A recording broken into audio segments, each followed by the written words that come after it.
श्री स्वामी समर्थ. जय जय स्वामी समर्थ. नमस्कार मैत्रिणींनो, स्वागत आहे तुम्हा सर्वांचं पुन्हा एकदा माझ्या या नवीन व्हिडिओमध्ये. तर उद्या आहे 12 ऑगस्ट, वार आहे बुधवार आणि उद्या आली आहे आषाढी अमावस्या. आषाढ महिन्याचा शेवटचा दिवस. या दिवशी आषाढ महिना संपून पवित्र असा श्रावण महिना सुरू होणार आहे. आषाढ अमावस्या ही दीप अमावस्या, गटारी अमावस्या, दर्श अमावस्या म्हणून देखील ओळखली जाते. हे तर आपल्या सर्वांनाच माहिती आहे. या दिवशी दीपपूजन हे केलं जातं. आपल्या घरातील सर्व लहान मोठे दिवे स्वच्छ करून त्यांची पूजाही केली जाते. कारण नंतर दुसऱ्या दिवशी पवित्र असा श्रावण महिना सुरू होतो आणि श्रावण महिना हा व्रत वैकल्यांचा, सणांचा राजा म्हणून ओळखला जातो. आणि या सर्व सणांची सुरुवात ही पूजा ही दिव्यांच्या साक्षीनं करत असतो आपण. म्हणून हे दिवे आषाढ अमावस्येच्या दिवशी स्वच्छ केले जातात, त्यांची पूजा केली जाते. प्रत्येक महिन्यात अमावस्या तिथी येते आणि त्या प्रत्येक अमावस्येचं महत्त्व हे देखील खूप वेगवेगळं असतं. जेव्हा आपण या दीप अमावस्येच्या दिवशी दिवे प्रज्वलित करतो तर त्या दिव्यांच्या प्रकाशानं माता लक्ष्मी आपल्या घराकडे आकर्षित होत असते आणि आपल्या घरात अखंड स्वरूपात वास करत असते. आपल्या घरातील ज्या काही पैशांच्या समस्या आहेत तर त्या देखील दूर करत असते. आपल्या घराची भरभराट होते आणि म्हणून या दिवशी प्रत्येकानं आपल्या घरातील सर्व लहान मोठे दिवे स्वच्छ करून संध्याकाळी सर्व दिवे एका पाटावर ठेवून ते प्रज्वलित करून त्यांची पूजा करायची आहे. दीप अमावस्या ही अशा पद्धतीनं साजरी केली जाते. तर या दीप अमावस्येचा प्रारंभ जो आहे तर तो 11 ऑगस्टला म्हणजे आज मंगळवारी रात्री 1:53 होणार आहे आणि समाप्ती ही 12 ऑगस्टला बुधवारी म्हणजेच उद्या रात्री 11:06 होणार आहे. आणि उदय तिथीनुसार ही दीप अमावस्या उद्या बुधवारी साजरी केली जाईल. ही अमावस्या सर्वात मोठी मानली जाते आणि म्हणूनच या दीप अमावस्येच्या दिवशी काही प्रभावी उपाय, सेवासुद्धा केल्या जात असतात आणि त्या खूप जास्त प्रभावी ठरत असतात. पण या दिवशी आपल्याकडून काही चुका झाल्या तर त्याचे वाईट दुष्परिणाम, भोग, दुःख हे सुद्धा आपल्याला भोगावे लागत असते. बऱ्याच वेळा काय होतं की या महत्त्वाच्या गोष्टी आपल्याला माहीत नसतात आणि आपल्याकडून या चुका कळत नकळत घडून जातात आणि त्यामुळे आपण केलेल्या पूजेचं, सेवेचं पाहिजे तसं फळ आपल्याला मिळत नाही. या उलट आपल्याला त्याचे दुष्परिणाम भोगावे लागतात. उद्या दीप अमावस्या आहे म्हटल्यावर प्रत्येक घरात दिव्यांची पूजा ही नक्कीच केली जाणार.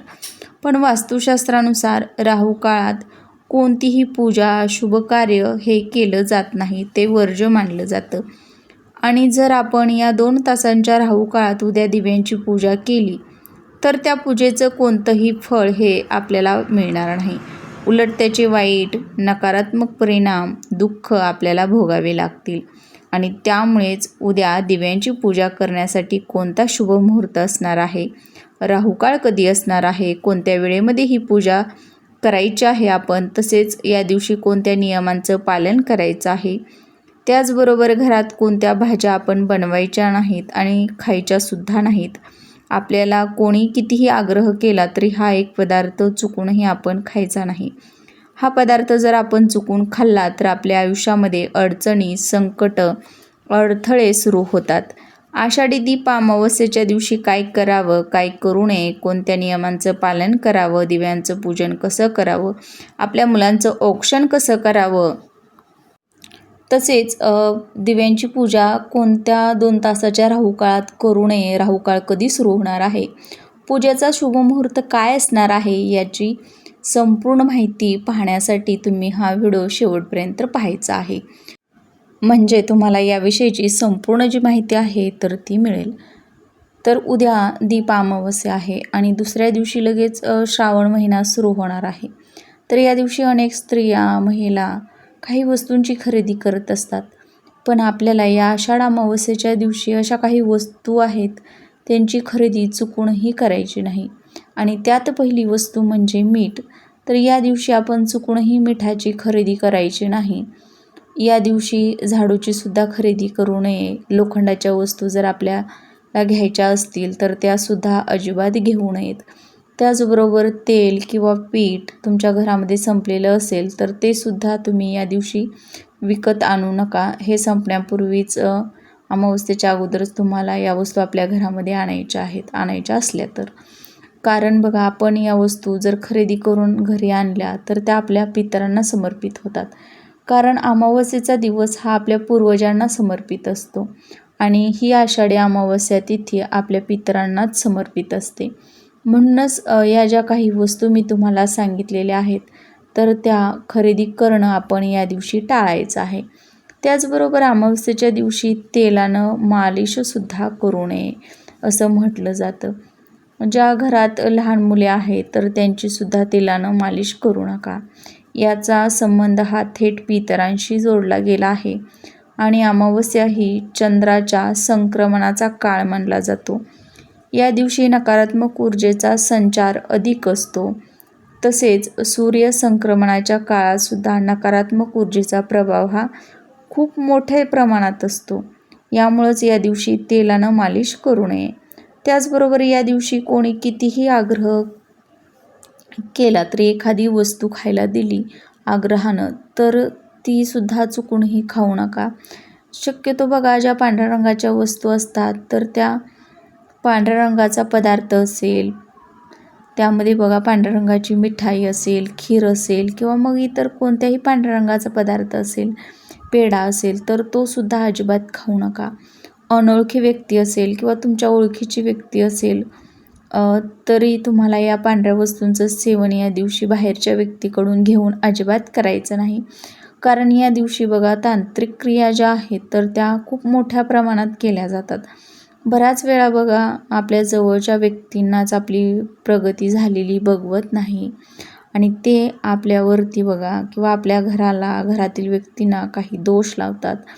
त्यामुळे या वस्तूंचं सेवन आपण या दिवशी टाळायचं आहे. त्याचबरोबर घरातील मीठ जे आहे तर ते सुद्धा कोणालाही उसणं म्हणून द्यायचं नाही. कारण मीठ हे माता लक्ष्मीचं प्रतीक मानलं जातं आणि अमावस्येच्या दिवशी बघा, पैशांची देवाणघेवाणसुद्धा अजिबात करू नका. कोणाला उधार पैसे देणं असेल किंवा उसने पैसे जे आहेत तर ते देऊ नका. कोणतंही कर्ज या दिवशी अजिबात चुकूनही घेऊ नका. तर या ज्या काही नियम आहेत तर ते आपल्याला या अमावस्येच्या दिवशी आवर्जून पाळायचे आहेत. आता जाणून घेऊयात की या दिवशी पूजेचा शुभमुहूर्त कोणता आहे आणि कोणत्या वेळेत आपण दिव्यांची पूजा करायची नाही. तर बघा, दीप अमावस्या ही संपूर्ण दिवसभर आहे आणि ती रात्री 11 वाजेपर्यंत असणार आहे. आपण आपल्या वेळेनुसार किंवा सोयीनुसार दिव्यांची पूजा ही करतो. पण बरेच जण बघा सकाळीच पूजा करतात किंवा काही जण दुपारीच करतात किंवा बऱ्याच व्यक्ती संध्याकाळीसुद्धा ही पूजा करत असतात.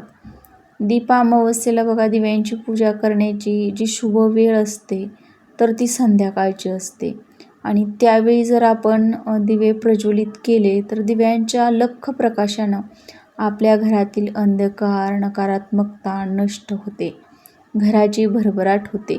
म्हणून दीपपूजन, दिव्यांचं पूजन हे सायंकाळच्या वेळी प्रदोष काळातच करावं आणि हे दीपपूजन करण्यासाठी 2 शुभमुहूर्त सांगितले आहेत. जर तुम्ही संध्याकाळी बाहेरगावी जाणार असाल किंवा तुम्ही नोकरी करत असाल, घरी यायला रात्री खूप उशीर होणार असेल तर अशा वेळी तुम्ही सकाळी 6:30 वाजल्यापासून ते सकाळी 9:30 वाजेपर्यंत जो शुभमुहूर्त आहे तर त्या वेळेत दिव्यांची पूजा केली तरीही चालेल. आणि जर संध्याकाळी पूजा करणार असाल तर संध्याकाळचा शुभमुहूर्त हा प्रदोष काळापासून म्हणजे बघा सायंकाळी 6:50 ते रात्री 8:20 असणार आहे. तर याच वेळेत घरातील सर्व दिवे प्रज्वलित करून त्यांची पूजाही आपल्याला करायची आहे. शक्य असेल तर पिंपळाच्या झाडाजवळ याच वेळेत तुम्हाला दिवा लावायचा आहे. हे खूप शुभ मानलं जातं बघा. आपण राहू काळात चुकूनही दीपपूजन करायचं नाही. आता बघा, ज्योतिषशास्त्रानुसार दररोज 90 मिनिटांचा काळ हा राहू काळ असतो आणि हा राहू काळ छायाग्रहाच्या प्रभावामुळे अशुभ मानला जातो. या वेळेत आपण कोणतीही पूजा किंवा शुभ कार्य असेल तर त्यात अडथळे, अपयश येण्याची शक्यता असते. या 1.5 तासाच्या राहू काळात वातावरणात नकारात्मक लहरी, नकारात्मक ऊर्जा ही खूप मोठ्या प्रमाणात सक्रिय असते.